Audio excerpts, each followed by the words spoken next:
proves what my wife always said: I've never been able to hold a job. Governor Kacheri, Congressman McCarter, and all you great Republicans who have come here to do what we have to do to save our state, to save our states, plural, our region and our country. We've got to get to a point where we have energy in our party, good candidates, and money in our pockets. Governor, I again add congratulations that people extended to you on over 40 years of marriage and your 4 children. I only want to point out parenthetically that Nancy and I have been married 50 years. We have 8 children. But then again, Governor, between 40 and 50, there's still 10 more years, so you guys can still catch up.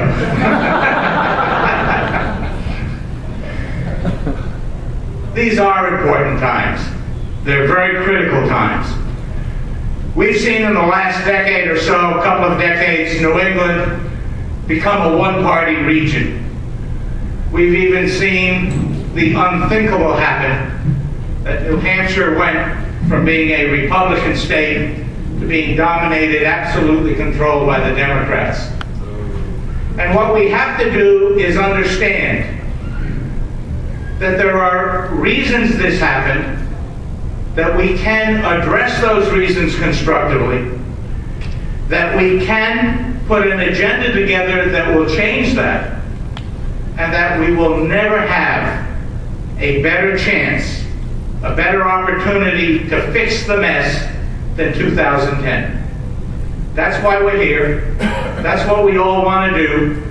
That's what we want to focus on. Charles Lawler was right.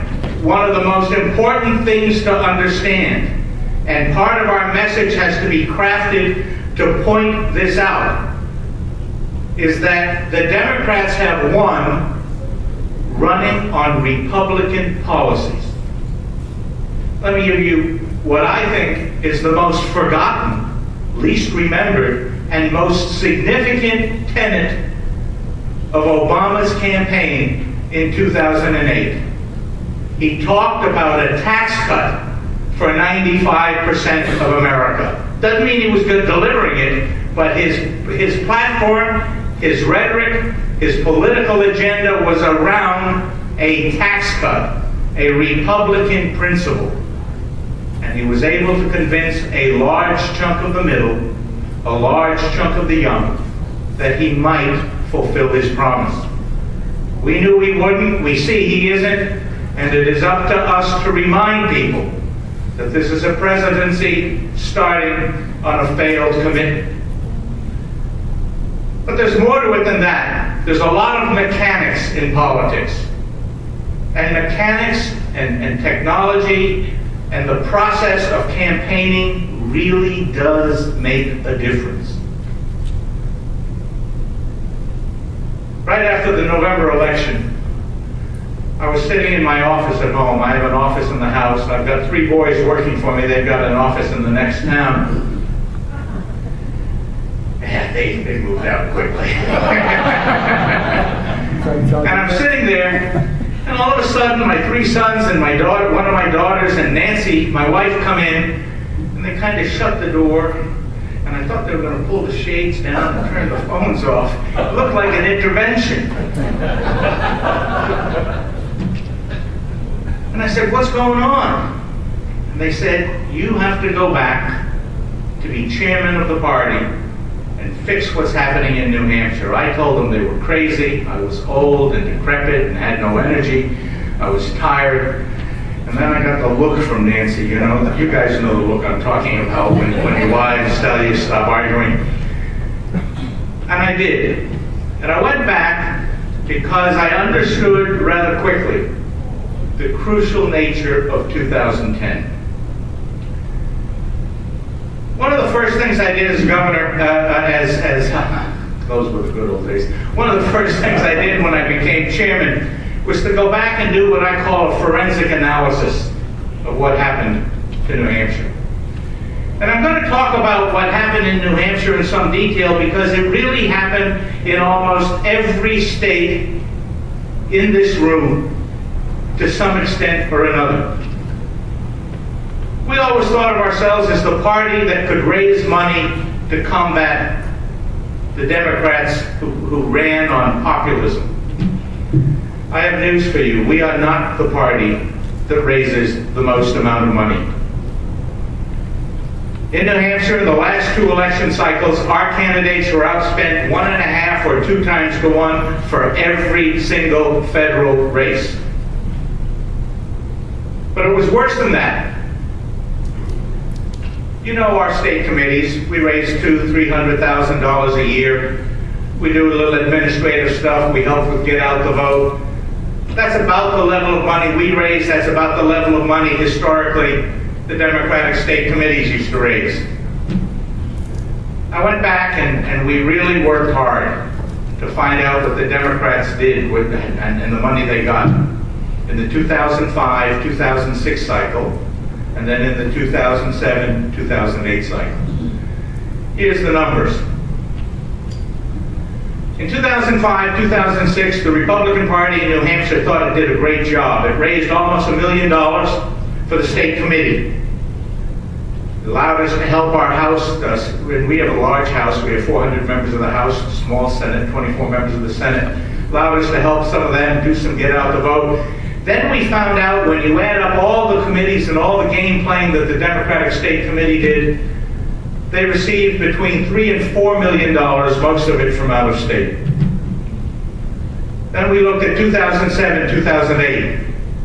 Republican Party in that 2-year cycle got about $2 million, including about $1 million for the McCain Get Out the Vote campaign. We thought we did very, very, very well. The Democrats received $9.6 million to the state committee, $7 million plus from out of state. Let me tell you what is going on. There's a great book. I didn't know about it until I made a little bit of this speech to some of your colleagues at one of the RNC meetings, and they told me about it. It's a book called The Argument. It's in paperback, so we conservative Republicans could afford to go buy it. It's The Argument. It's written by a New York Times reporter, Matt Bai, B-A-I.